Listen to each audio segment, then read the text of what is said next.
अस्सलाम वालेकुम दोस्तों, कैसे हो? उम्मीद है कि सब खैरियत से होंगे। अल्लाह आप लोगों को ऐसे ही खुश रखे। अंग्रेजी में एक कहावत है कि आप किसी को कामयाबी का रास्ता तो दिखा सकते हैं मगर कामयाब नहीं करा सकते। मुझे एक बहुत बड़े बिजनेसमैन, एक बिलियनियर का एक इंटरव्यू पढ़ने का इत्तेफाक हुआ। उस इंटरव्यू में उन्होंने बहुत सारी दिलचस्प और इंटरेस्टिंग बातें कही। हो सकता है कि उनकी बातों से आप लोगों को इत्तेफाक ना हो और बहुत सारे लोग उनकी बातों पर इत्तेफाक भी करें। उन्होंने अपनी जिंदगी का तजुर्बा शेयर किया। मुझे उनकी बहुत सारी बातें अच्छी लगी, इसलिए मैं आप लोगों के साथ शेयर करना चाहता हूं। आपको कैसा लगता है आप कमेंट में बता सकते हैं। उन्होंने अपने इंटरव्यू में कहा कि दुनिया में नौकरी करने वाले अक्सर लोग खुशहाल नहीं हो सकते। इंसान की माशी, तिजारती और व्यवहारिक जिंदगी तब शुरू होती है जब वो अपने खुद का काम, खुद की तिजारत और खुद का बिजनेस जब वो शुरू करता है, तब उसकी माशी, तिजारती और व्यवहारिक असल जिंदगी शुरू होती है। और उन्होंने एक दूसरी बड़ी अजीब बात कही। उन्होंने कहा कि तरक्की का और कामयाबी का तालीम से कोई ताल्लुक नहीं है। अगर तालीम से रुपया कमाया जा सकता तो आज दुनिया का हर प्रोफेसर अरबपति होता।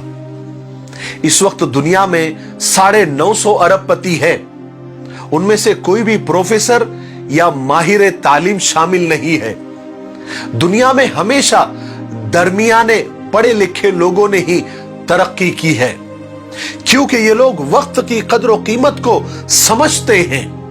ये लोग डिग्रियां हासिल करने के बजाय तालिबे इल्मी के दौर में ही, यानी पढ़ाई के दौर में ही कारोबार शुरू कर देते हैं। अपना खुद का बिजनेस छोटा मोटा क्यों नहीं होता, शुरू कर देते हैं। कामयाबी इनको कॉलेज और यूनिवर्सिटी के बजाय कारखानों या मंडियों की तरफ ले जाती है। वो कहते हैं कि मैं जिंदगी में कभी कॉलेज नहीं गया और मेरी कंपनी में इस वक्त आला तालीम याफ्ता, एजुकेटेड और डिग्री होल्डर 30,000 मर्द और औरतें काम करते हैं। ये सारे लोग मुझसे तालीम याफ्ता, मुझसे स्किल, अकल और दिमाग में मुझसे कई गुना बेहतर है, लेकिन इनमें नौकरी छोड़ने का हौसला नहीं है, हिम्मत नहीं है। उन्हें अपनी सलाहियतों पर एतबार और भरोसा नहीं है। अगर कोई शख्स मेरे लिए काम कर सकता है तो वो अपने लिए भी तो काम कर सकता है। बस जरा सा हौसला और हिम्मत चाहिए। याद रखें, दुनिया में हर चीज का मुतबादिल और अल्टरनेट मौजूद है, लेकिन मेहनत का कोई अल्टरनेट और मुतबादिल नहीं है। दुनिया में निकम्मे लोगों के लिए कोई जगह नहीं है, कोई जायपना नहीं है, लेकिन काम करने वालों के लिए सारी दुनिया खुली पड़ी है। उनका इंटरव्यू और उनकी सारी बातें पढ़कर मैंने सोचा कि जो लोग खुद कुछ नहीं कर सकते वो दूसरों को भी रोकते हैं, और जो लोग खुद कुछ कर जाते हैं वो दूसरों को भी कहते हैं कि आओ मिलकर करें। याद रखें, नाकामी काम में नहीं, नाअहल और निकम्मे लोगों में होती है।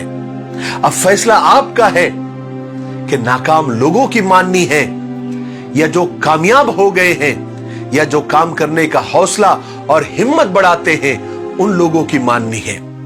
फैसला आपका है। आप चाहे तो शरीयत को पढ़ लीजिए, कुरान और हदीस को पढ़ लीजिए। इस्लाम ने नौकरी को नहीं, तिजारत और बिजनेस को बढ़ावा दिया है, हौसला दिया है। हुजूर पाक सल्लल्लाहु अलैहि वसल्लम ने फरमाया कि रिस्क के 10 हिस्से हैं, उसमें 9 हिस्से फकत तिजारत और बिजनेस में हैं। आप सल्लल्लाहु अलैहि वसल्लम ने खुद तिजारत की है, खुद बिजनेस को पसंद किया है। यहां तक कि नबियों ने भी तिजारत ही की है और तिजारत और बिजनेस को ही पसंद किया है, नौकरी को नहीं। हजरत आदम अलैहिस्सलाम खेती बाड़ी किया करते थे। हजरत इदरीस अलैहिस्सलाम सिलाई का काम किया करते थे। हजरत दाऊद अलैहिस्सलाम जिरहे बनाया करते थे। اور بہت سارے نبی، بہت سارے انبیاء بکریاں چرایا کرتے تھے۔ حضرت ابو بکر، حضرت عمر، حضرت عثمان، حضرت عبد الرحمن بن عوف رضوان اللہ تعالی علیہم اجمعین اور بہت سارے صحابہ کرام تجارت ہی کیا کرتے تھے، نوکری نہیں۔ امام بخاری خود تاجر تھے، اور امام ابو حنیفہ رحمت اللہ علیہ یہ تو بڑے تاجروں میں اور بڑے بزنس مین لوگوں میں ان کا شمار ہوتا تھا۔ حضور پاک صلی اللہ علیہ وسلم نے فرمایا کہ سچے اور امانت دار تاجر اور بزنس مین کا حشر قیامت کے دن نبیوں کے ساتھ، صدیقین کے ساتھ اور شہیدوں کے ساتھ ہوگا۔ ایک سوال جب حضور سے کیا گیا کہ سب سے پاکیزہ کمائی کون سی ہے، تو آپ صلی اللہ علیہ وسلم نے فرمایا کہ اپنے ہاتھ کا کام اور صحیح طریقے پر تجارت اور بزنس، یہ سب سے پاکیزہ کمائی ہے۔ قرآن مجید میں کم سے کم 32 جگہ پر زکوٰۃ دینے کا حکم آیا ہے اور اس کی ترغیب بھی دی گئی ہے۔ اسی طرح 16 جگہ پر صدقہ دینے والوں کا ذکر آیا ہے۔ اس کے الٹ شاید ہی کوئی آیت ایسی ہو جس میں زکوٰۃ اور صدقہ لینے کی ترغیب دی گئی ہو۔ اس کا مطلب یہ ہوا کہ قرآن پاک نے خود حلال طریقے سے پیسہ کمانے کی ترغیب دی ہے، اور اسلام کا منشا بھی یہ ہے کہ ہم زکوٰۃ اور صدقہ دینے والے بنے، نہ کہ لینے والے۔ اسی لیے رسول پاک صلی اللہ علیہ وسلم نے ارشاد فرمایا کہ لینے والے ہاتھ سے دینے والا ہاتھ زیادہ بہتر ہوتا ہے۔ میری ایک بات یاد رکھے، پیسہ، مال، دولت کوئی بری چیز نہیں ہے جیسے کہ بہت سارے لوگ کہتے رہتے ہیں۔ قرآن پاک نے حلال مال کو خیر اور اللہ کے فضل سے تعبیر کیا ہے، جس کا معنی اچھی اور بھلی چیز ہے، بس شرط یہ ہے کہ وہ حلال ہو، کسی کا حق مار کر نہ ہو۔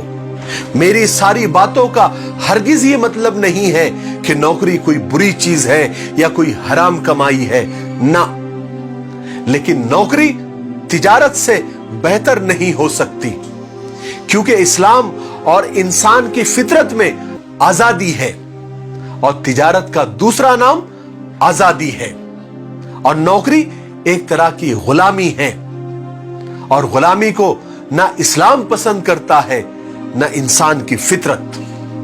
کاش کاش میری آج کی باتیں آپ تمام ان پڑھے لکھے بے روزگار نوجوانوں تک پہنچا سکے جو دن رات بے روزگاری کا رونا روتے ہیں، ڈپریشن میں چلے جاتے ہیں، یا بہت سارے تو سوسائیڈ اور خودکشیاں تک کر دیتے ہیں۔ مگر اب فیصلہ آپ کا ہے، آپ میری آج کی باتوں کو اپنی کامیابی کا راز سمجھے یا ہوا میں اڑا دیں، لیکن مجھے امید ہے کہ آپ ایسا نہیں کریں گے۔ آپ کو میری آج کی باتیں صحیح لگی ہوں گی، اچھی لگی ہوں گی، اور آپ اسے ضرور شیئر کریں گے۔ میرے لیے اور پوری امت کے لیے اور پوری انسانیت کے لیے خیر اور بھلائی کی دعا کرتے رہیں۔ السلام علیکم ورحمۃ اللہ وبرکاتہ۔